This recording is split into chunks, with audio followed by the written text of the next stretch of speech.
The Department of Transportation moved to require all commuters nationwide to wear face shields, apart from face masks beginning August 15, to reduce the risk of exposure to the coronavirus disease 2019.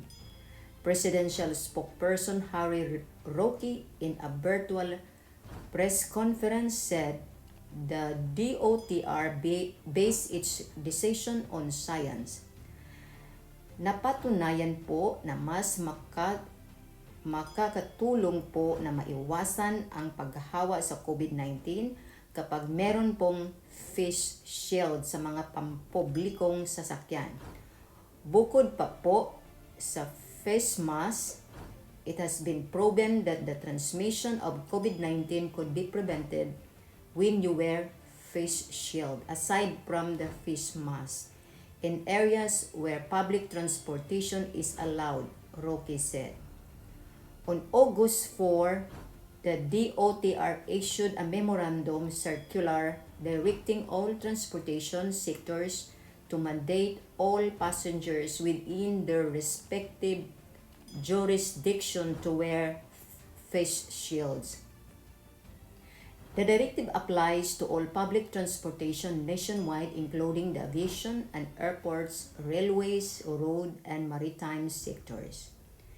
The initiative intends to give commuters additional protection against COVID-19 as a health authorities have noted that the use of face shields and face masks reduces exposure to the disease.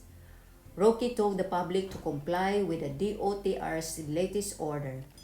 It is within the jurisdiction of DOTR to require the wearing of face shields in public transportation.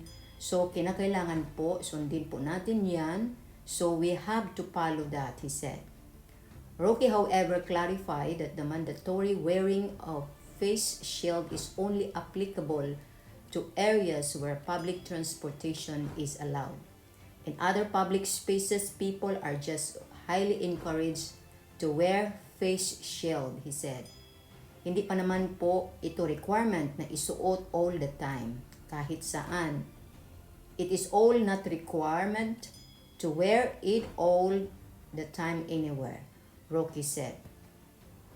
On July 31, Malacanang announced a plan to order the mandatory use of face shield to complement the wearing of face masks in low ventilation settings, including public transportation.